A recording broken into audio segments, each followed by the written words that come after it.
Hey guys, I'm back for my newest video, which isn't a DVD update or anything. No, this is a top 10 list. I haven't done one of these in a while. So anyway, this one is my top 10 episodes of Angel list. So I guess this could kind of be like a response to Kayla's video a few months ago. I'm hoping people will do video responses to this. I love when people do video responses, and I like to know what, people's top 10 or 15, whatever. Just make it a video response. I want to see it. Scott, Ferg, Nick, anyone, I'm always open to it. So I'm just going to dig into it.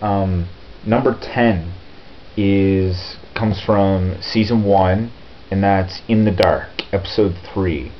Now this one's basically on here because it's more just, I guess, a little nostalgic. It was the first episode of Angel I ever saw, and because I remember watching Buffy one night, and it was The Harsh Light of Day, the episode of Buffy, and then as soon as that was over, this Angel comes on, and it was a crossover, and I was just so fucking amazed by it. I'm like, whoa, that was one show. And this was another, and they did kind of a continuing storyline on both. It was really cool, and I liked it.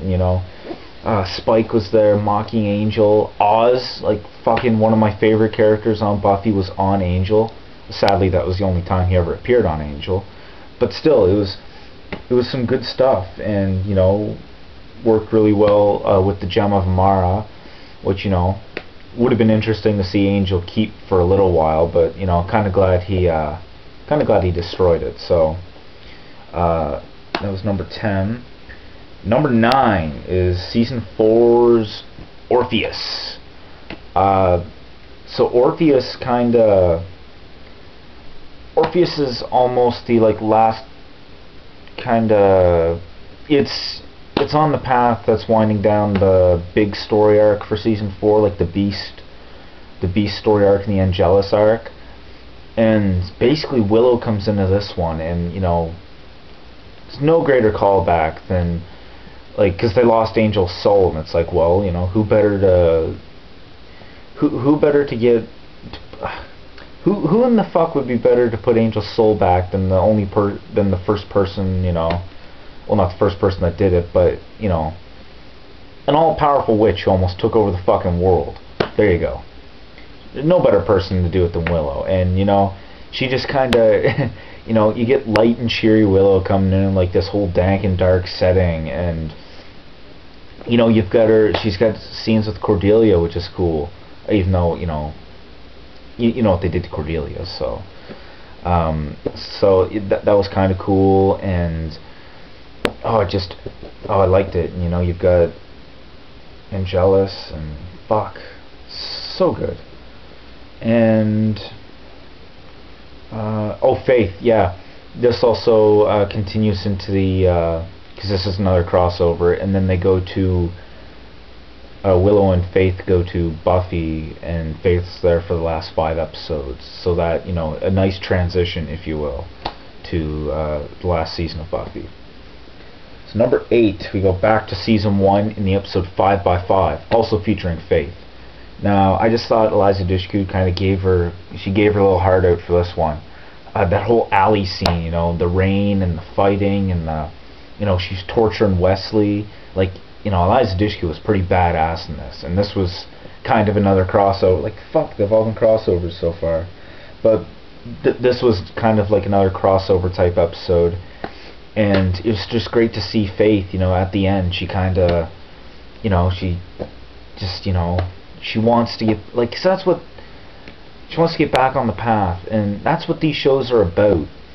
Buffy and Angel, one of the main themes of these shows is redemption, and Angel understands her. He understands being a ruthless killer, and even though she isn't that ruthless, but he's killed a fair many people, and he wants, he knows what she's going through. He wants to help her through it, and I just, I really like that.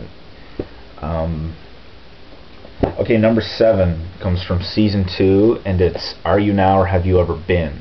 This is the second episode, and this one introduced the hotel, the Hyperion. And why I like this one so much are the flashbacks to the 50s with Angel, because that was like, seeing those is like so cool. Seeing Angel in the 50s, and like, you know, just with, and like that whole mood of like the 50s is really cool. And you know, that's why like I enjoy Mad Men so much, because I mean it takes place in the 60s, but I still like that whole tone. And I definitely thought that Angel had that, or this episode had that. And you know, with the whole life-sucking monster, and Angel still, you know, with a soul, being like a cold-hearted bastard, you know, just like take them all. That was great. And then you've kind of got like a little bit of foreshadowing on for Wesley, because it's like, you know, he panics, or you know, the forget the name of the demon, but it's like, you know, that one panics too much, or is paranoid. And that's kind of a little, I guess you could kind of call that some foreshadowing to season 3, when Wesley panics about the prophecy. You're like, you know, it was something to notice. I think Ferg originally noticed that, but it was great. And you know, I know Joss Whedon loves to do his foreshadowing, so it's a definite possibility. Coming up to number 6, we've got Smile Time from season 5. Everyone loves Smile Time. How can you not love Smile Time? Puppet Angel fighting Spike, and just a really great lighthearted episode that, you know, eventually leads into a whole, you know, it leads into quite a few dark episodes. So it's kind of just, you know, putting our mind at ease, and that's like, bam, motherfucker, take that. And we're like, shit. And you know, you gotta love Smile Time. You know, I do not have puppet cancer, and stupid plastic piece of crap. It's so many quotable lines. Bloody little puppet man. Like, fuck. The only thing about this episode, though, is Puppet Angel kicked the shit out of Spike better than actual Angel did in Destiny. So if Puppet Angel was around for Destiny, he would have got the cup of Mountain Dew. Number 5, we have season 3's Lullaby. This was the episode where they're basically on the run from Holtz and all these other kind of demony creatures, I think. Anyway, they go to Caritas, and like fucking Holtz, you know, just like throws a grenade in. Like, poor Caritas and poor Lauren. It's like, yeah, finally get this place rebuilt, and then motherfucker throws a grenade in. It's like, shit. I never thought that they could just, you know, chuck stuff in, but that was really cool. And oh, the whole big part of the fucking episode is when Darla stakes herself. That's the most powerful part. And the rain coming down the alley, and Angel just, you know, picks up the baby. It's like, you know, I just love that. That was a great part, and I love that Darla staked herself like that.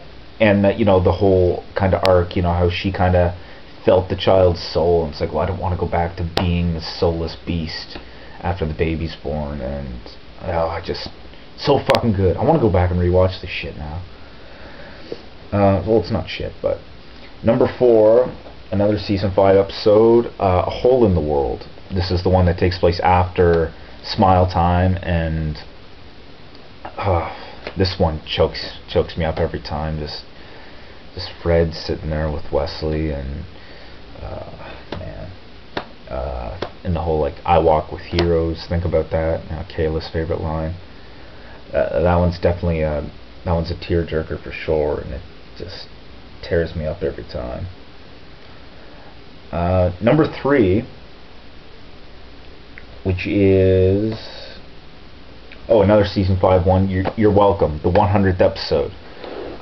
This one just has so many good callbacks to the earlier seasons. Like, you've got the 3 original characters here. Angel and Cordelia's back, and Doyle, who, well, he's not, you know, because Glenn Quinn sadly passed away, but they watched the videotape, and I just thought that was such a nice added touch to the episode. Like, you know, a great callback to Doyle. And then you've got Lindsay, and you know, Lindsay was pretending to be Doyle, and that whole scene where the gang is grilling Eve as to like who would be, you know, who would be doing this, because this pisses me off, because you know, they're using that name and I'm pissed off. And I was like, you know, that's great, because they never really talked about Doyle a whole lot after he died, and it was great to see them. You know, you felt the emotion, and you felt that they were super pissed and stuff. So, you know, that was great. And oh, the whole fight with Lindsay at the end, like the big epic sword fight, and oh, so great. Like, I can't say enough great things about this show, but like the epic sword fight, and man, like, definitely awesome. And the ending, just, you're like, fuck. You know, but I'm glad they brought Cordelia back properly, you know, proper Cordelia, and gave her a great send-off. At least we have that. Number 2 episode of Angel of all time is Apocalypse Now-ish from season 4. This one is where like, everything just, you know, it hits the fan. Like, you know, the Beast, like, the gang finally gets a look at the Beast, and they figure out where it's gonna be, and the fight scene in this episode is so incredible. The slow-mo, and then you got Wesley with the guns, and then, like, this episode you kind of feel Wesley, you know, he's back with the group. You know, he's no longer, like, on the outside looking in. He's kind of back full-time with these guys, and because, you know, it's like an apocalypse happening, so, you know, how can he just stay away? And, like, the stunt with the flip, like, the part where Angel does the super backflip onto the ledge was great. And then, like, by episode's end, like, everyone's got the shit kicked out of them. Like, it was just amazing. And you know, I think this one's definitely would be on everyone's list. So number 2 was Apocalypse Now-ish. And then for the last but not least, my number 1 favorite episode of Angel of all time, season 5's Cautionary Tale of Numero 6. No, I'm just fucking with you. It's Not Fade Away, the series finale. I just, you know, Angel was canceled. They didn't really have a whole lot of time to wrap things up, I don't think. And they did it well. And Power Play and Not Fade Away were 2 great, you know, it was an introduction to the end there. And Not Fade Away, just everything was incredible. Including the end. Like, I loved that ending, and it pissed a lot of people off, but, you know, I loved it, and I just thought it was a great way, you know, it really, you know, essentially that's what the show's all about. It's like, you know, you fighting the good fight, and just you know, you keep fighting and keep going, and that was, you know, very good for me. And it's definitely got some emotional stuff in there as well.